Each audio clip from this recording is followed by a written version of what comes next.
Good day po sa atin lahat. Ito ang guided at ang video nito ay isang message from us dahil matatapos na actually ito na patapos na ang May at papasok na yung June.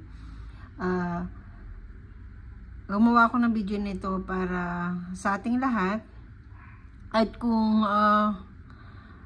mapapanood mo man ang video nito, isa siyang mensahe ng anghel mula sa iyo.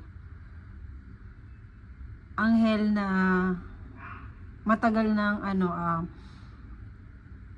binabantayan ka at espiritu na gusto niya makuha mo yung mensahe na ito at sana magamit mo siya ngayong June na ito para sabihin natin magpatuloy ka pa sa iyong buhay at magbigay ka pa ng inspirasyon sa iba. So, kung napapanood mo man ito, mag-pause ka muna for a seconds and then mag-pray ka. Kung ano palagay mo yung mga tanong sa iyong isipan at bumabagabag sa iyong puso. At ito mensahe na ito, dito ka huhugot ng mga sagot sa mga tanong na yon at magbibigay sa iyo ng konting boost for you to understand pa kung bakit may mga bagay na nangyayari sa iyo for the last few months na medyo mabigat. At kung naranasan mo man yung mga bagay na yon, siyempre may dahilan lang lahat yan. Lahat ng mga bagay na nangyayari sa atin ay may dahilan. So, ano kaya ang sagot sa mga babagabag sa atin ngayon? Kahit ako habang babasahan ko tong angel message na to, nagsisend na ako ng mga questions sa aking puso't isip. At definitely, ito din yung mga sagot o mga posibleng messages na gustong ipaabot sa akin ng aking anghel at ang mga espiritu na namayapa na mga mahal natin sa buhay na hanggang ngayon is ginagabayan pa rin tayo.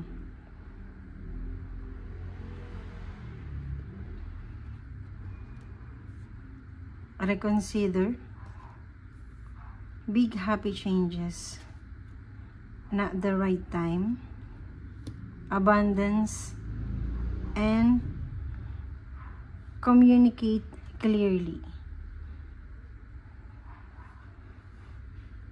So, ano ba yung mga dapat nating i-consider ngayong papasok yung June? Most of that time, kino-consider natin dapat majority kung ano yung mga bagay na gusto na nating tanggalin sa atin, yung mga toxicity natin sa ating isip at yung mga bagay na hindi naman actually makakatulong sa atin, kailangan na natin silang tanggalin sa atin para itong June ito ay mas maging maganda. Baga ngayong end of May, try natin na mag-meditate o magdasal at tayo ng kandila at na natin sa taas lahat ng mga nagpahirap na sa damdamin natin na yon.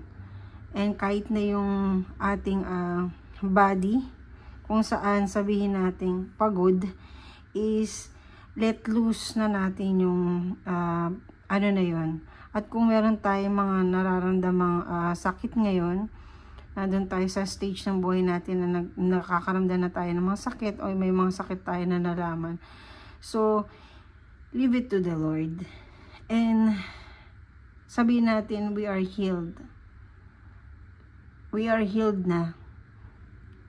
Wala na yan. So, i-consider natin naman yung mga bagay na kailangan natin embrace. At kailangan natin yun yung mga tao na nasa atin ngayon na pinagkakatiwalaan pa rin tayo at nagtitiwala tayo pa rin sa kanila. Yung mga bagay na meron tayo, maliit man o malaki, pero nagbibigay ng magandang impluensya sa atin, more material thing.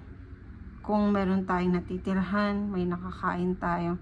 So, lahat ng yun, ikip lang natin at magpasalamat tayo. Because big happy changes this June para sa ating lahat. At yung changes na kailangan nating lahat ng negative emotion, everything na binanggit ko lahat kanina, is magbibigay ng big happy changes para sa atin.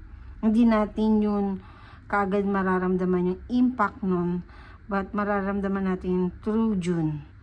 And this is not the right time, sabi ng angel mo, para sabihin for you to stop.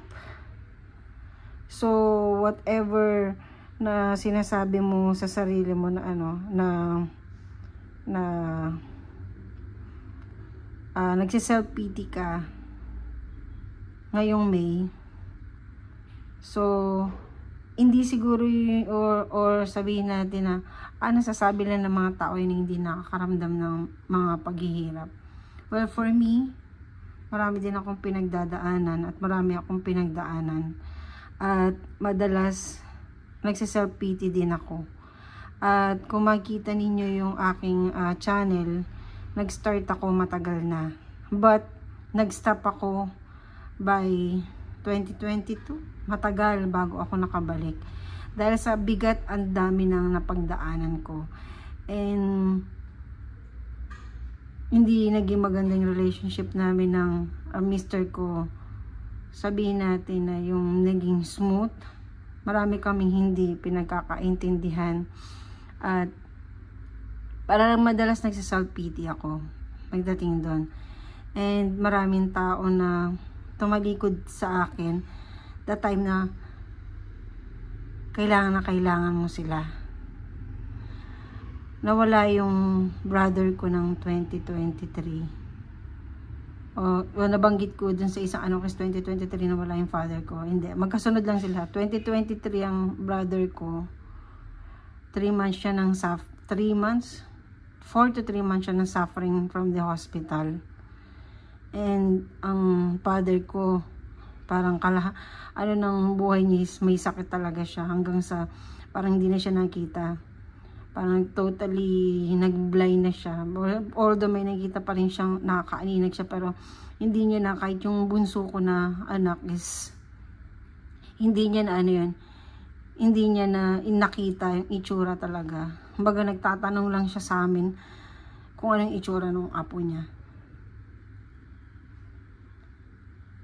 And then, kaya pa niyang mabuhay ng matagal ng ganun lang. Na kahit na feeling niya helpless na siya. Wala na siyang naitutulong sa amin.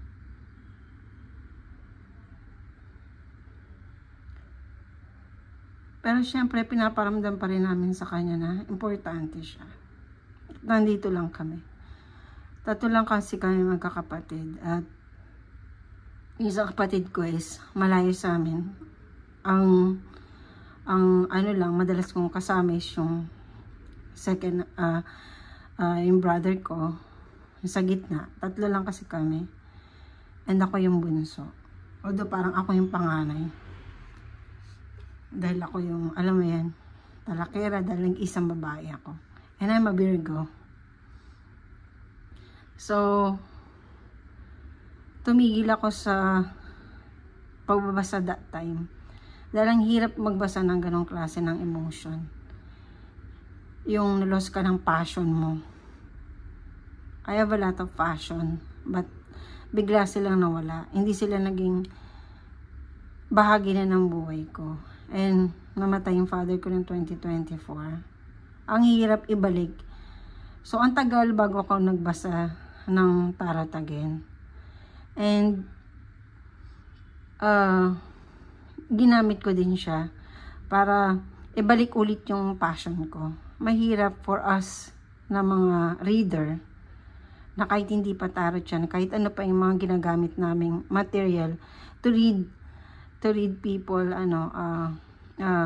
kapalaran nila. is mahirap nang may pinagdadaanan ka ng gano'n, and then nagbibigay ka ng nagbabasa ka ng ano, kasi ginagamit namin yung aming yung buong pagkatao para mabasa na tayo. Hindi kami nanguhula, dahil nasa-sense namin yun from the card or kahit anong ginagamit namin. So gaya ng sinasabi ko kanina, hindi na yung this is not the right time to petty yourself. Dahil this June, definitely you have to ibalik yung passion na yun. Dahil na-block tayo ng May na parang hindi sumunod sa atin yung pagkakataon. But this June, babalik ta rin niya yun. I-flip niya yung card at sasabihin niya na eto na yun. Baga, binigyan lang kita ng maraming delay ng May. Binigyan lang kita ng mga ganong klase na para mas makapag-isip ka pa. At yung lesson na gusto kong ipaabot pa sa'yo is maramdaman mo the whole May. At mas makilala mo pa yung mga tao na totoo talaga sa'yo. And abundance. Pag lahat ng yung naranasan mo na yun, naisip mo na, at pati mga lesson na yun, abundance will come this June. And communicate clearly. Lahat ng communication na pwede natin, gaya ng sinabi ko kanina, darating. Like now, diba, gumawa ko ng video nito just to tell you kung ano yung mga possible na mangyari ngayong June. It's like communicating yun. Parang gusto ko rin i-share yung gusto na tayo sabay-sabay nating maramdaman ngayong June, dahil wala pa nga siya. And then I made this video May 31 ngayon. It's Saturday. So bukas, embrace natin yung June with full of let loose, let go, happen what may. Kung may parating na alam natin turbulence pagdating ng araw, matagal pa naman yun, marami pang mangyari. The whole process every day is pwedeng may ibang mangyari na hindi magiging mangyari kinabukasan. So iba every day is kahit na sabihin natin ang routine mo is pag ganun, paikot-ikot, at parang feeling mo ganun na lang din lagi, every now and then ganun lang, umikot lang ang mundo natin sa isang lugar, sa isang sitwasyon, pero hindi natin alam na iba-iba pa rin yun. Siguro nasabi lang natin dahil we eat, we work, and then we sleep, and then again ganon. So hindi, para sa mga ibang tao na nakikita tayo, lalo na kung meron pa tayong mga maliliit na anak, iba yun everyday sa kanila. At wag na, para sa mga magulang na meron pang maliliit na anak, or kahit yan nga, malaki na sila, tayo pa rin yung nagiging salamin nila, na kung anong orang nilalabas natin bilang mga magulang, yun yung nakikita nila, at yun yung mararamdaman nila, yun magiging sila. At kung mga anak naman tayo, yung nakakapanood na ito, kung nakikita natin ng mga magulang natin na gano'n ang parang feeling nila na stuck na sila, magbigay naman tayo ng words of encouragement, yakapin natin sila, embrace natin sila. Hindi sila perfecto at hindi rin tayo perfecto. Kaya habang nabubuhay pa yung bawat isa sa atin, magulang man o mga kapatid,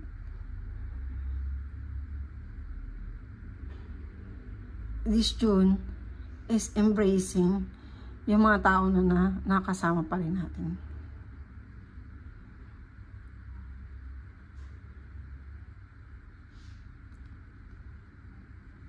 Dahil mahirap kapag nawala na sila.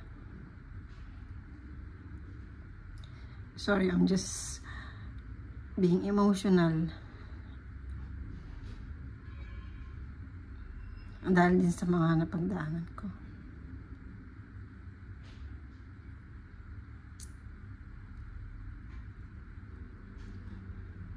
And happy ako na may mga new subscribers ako, and then yung ibang nanatili pa rin before, kahit matagal na akong hindi nakapagbasa.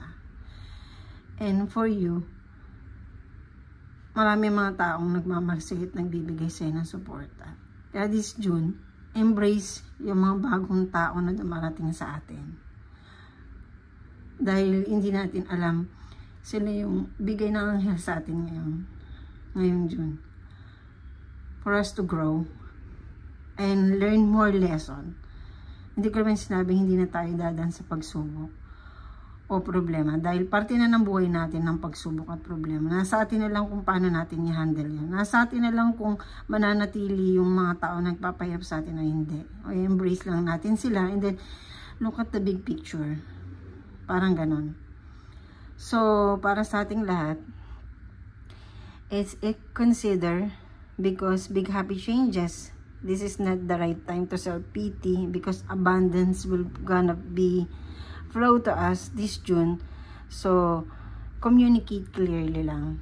Kung meron kang mga gustong sabihin sa isang tao, sabihin mo lang siya ng maayos. Yung alam mong hindi siya masyadong ma-offend, but mararamdaman niya na concern ka sa kanya. Kasi, gaya ng sabi ko ng paulit-ulit, yung aura natin magre-reflect ngayon sa iba. So, be a gift to others. Yun na yung communicate ka sa kanila ng maayos lang. Lalo na kung magulang ka, diba?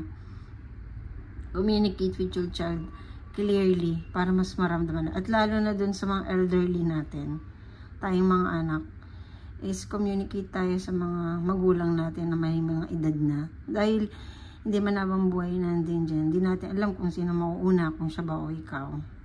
Diba? Pero kung nag-iisa na lang din siya sa mundo at wala na yung isang magulang mo, siguradong kailangan ka niya. Hindi lang niya yung sinasabi, may iba lang din siyang ginagawa, akala mo lang masaya siya. Pero ano mo din sa kanya. At kung ikaw may elderly nag-iisa, communicate with your child, your friends, enjoy life as it is. Ganun talaga ang buhay, diba?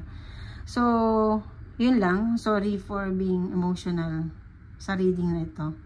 Masyado ko lang naramdaman ko lang yung mga sinasabi ng card. And para sa taong nakikinig at nanonood ngayon na ito, alam ko naramdaman mo din lahat ng mga sinabi ko. And iyak mo lang. Iyak lang natin yung pwede nating iyak para mas maging magaan yung ating pakaramdam. Ang pag-aan din yan.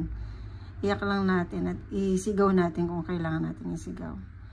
So, yun lang yung aking yun lang yung natin ngayon. Ako, yan, ngayon.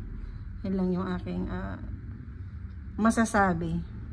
Dahil yun yung angel message ngayon for the end of May na patungo tayo ng June.